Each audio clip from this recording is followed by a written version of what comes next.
Okay, so welcome. We have arrived at the Crown Chakra, 7th chakra, final chapter. You've still got a few more lessons to go, but final chapter of the program. Congratulations. I hope that you are, really seeing now how everything kind of, leads on to the other, and how we can follow the chakra points to assess and address all of these different theoretical elements of life. So as we move to the Crown Chakra, we are going to look at it in its Sanskrit name as usual, and its name is Sahasrara, which means lotus with 1,000 petals, and obviously its symbol is a lotus with 1,000 petals. Its color is white or a bright purple. You may see it as purple as well, and its element is pure consciousness. It's this real kinds of connection to divinity. It is our connection to spirituality. It is our connection to energy in the universe, and that feeling of pure divinity, pure awareness, pure consciousness. Its element is the cosmos. It is just universe, everything around us, everything is energy, and that is what this chakra represents from an elements perspective. Its mantra sound is the universal sound of Om, so something you would be very familiar with your yoga practice. So it is that Om, Om, Om, as the vibrational frequency that you will use in order to balance this space. Its location is on the crown of your head, and it is like if you would imagine a crown or a lotus with 1,000 petals. It sits on the top of your head, and it radiates upwards towards the universe, towards the cosmos. So that's what you can imagine if you're trying to connect with this in a visionary meditation practice. And it's responsible for our connection to spirituality, and our connection to energy, and our connection to consciousness. So that is what it is aligned with. And when it is overactive, as with the third eye, we can kind of live too much in that space. So someone who has a very overactive crown might be so in that spiritual realm that it really pulls them away from the earthly realm, and they can live too much in that space, which can make it really hard for them to ground down, really hard for them to do practical things in life. They lose practicality, and they can become sometimes a bit elitist in their spiritual opinions, which is could be arguably not spirituality if you feel as though you need to be elitist, or that your way is the only way of being spiritual. So these people can become kind of elitist in that way of thinking that their form of spirituality is the only form of spirituality that there should be, and they can live very much in that realm. So they lose connection to people and things that are not on their level, and also can kind of disregard stuff like everyday things that we need to do, paying the bills, cleaning the house, having relationships and talking to people and communicating and understanding, earthly matters, and not disregarding people who aren't at their level yet. So that can be someone who is overreactive in that space. Someone who's underreactive is complete opposite. So they have absolutely no desire or even connection with the spiritual realms. They don't even kind of fathom the whole concept of energy, and vibrational frequencies. They don't consider the difference between thinking and consciousness. They don't consider how everything's connected. They don't really have a spiritual practice, and they can be very much associated with the ego space, or with being egoic. So when we are operating from the crown space, it is very much the moving away from our ego. So it's transcending the ego and the limitations of the ego. So someone who is really underactive in this space is very much still in their ego. So they are very materialistic and only associated with materialistic practical things, that they lose the thing that can humble them, that gives them faith, and that allows them to see things in a different way, which is like a greater knowing, they're not scared.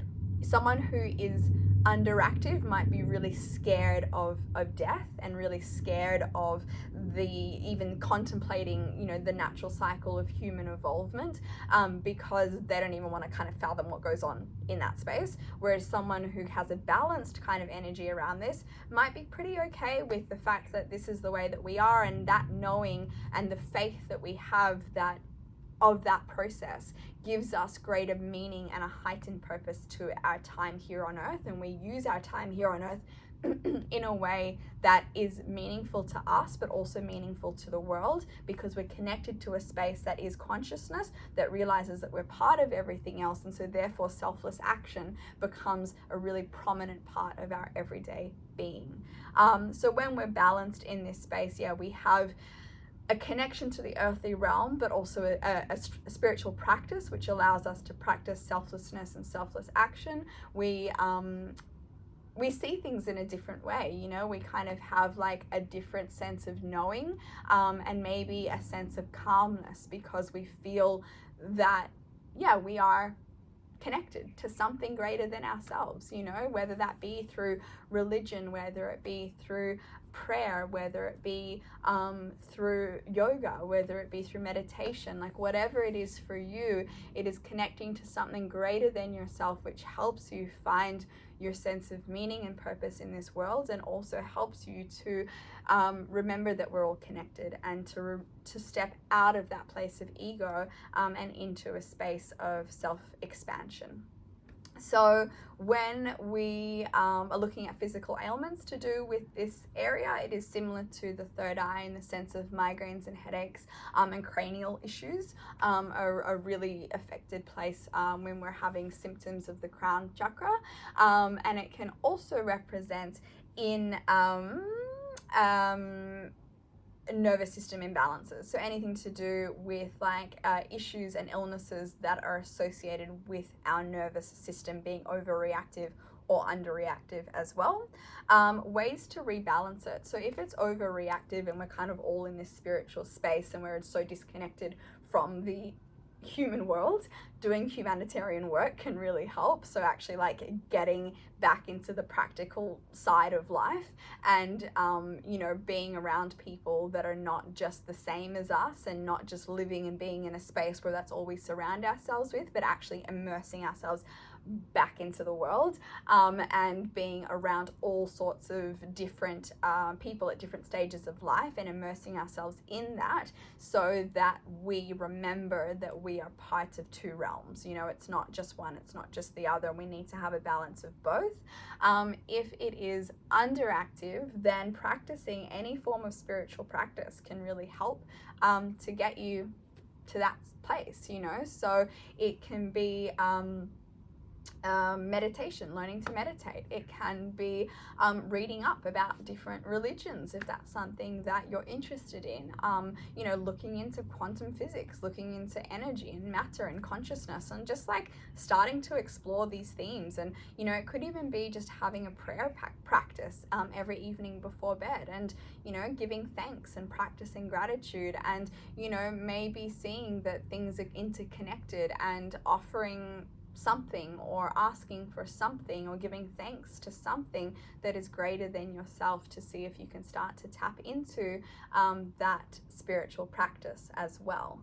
When it comes to nature, it is obviously, you know, final objectivity, final awareness, final like all-seeing, all-knowing. So sitting up top of a mountain, looking over vastness of something, you know, that can really help us to feel connected to our crown chakra. So getting out in nature, going for a hike and finding heights. So going to tops of mountains, tops of hills, being up high, hot air balloon if you can, something like that, to really be able to, you know, see and feel objective as well, and to see and really be around like nature and connect and listen and be in silence, and just like look around you and take it all in, and really take a moment to take it in, rather than just doing and just being in your practical material world, to kind of really stop and contemplate, like, you know, how did this all come to be, and what does it all mean? And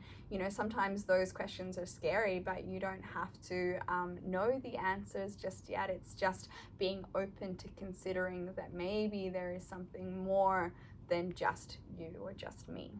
Crown chakra poses, lotus pose for meditation, being in your meditation pose and allowing that feeling of, you know, enlightenment, of growth, of connection to universe through the crown of the head in meditation, can be a wonderful way to start to connect to and balance that energy point, as can inversion. So the top of the head being down on the mat, such as in a handstand or a headstand, can also really help as well. And that is it. I mean, enjoy this final chapter and enjoy the difference in conversations that we may be having when we compare it to the very real foundational stuff of the first, second, and third chakras. You know, notice the difference as we start to understand all of this stuff and understand and have awareness of who we are and, you know, what we know and our connection and our intuition, and then how that allows us to become objective and how it allows us to contemplate things that are greater than ourselves because we feel like we're able to finally do so. So any feedback, obviously let me know. I'll see you in the next lessons, and yeah, enjoy.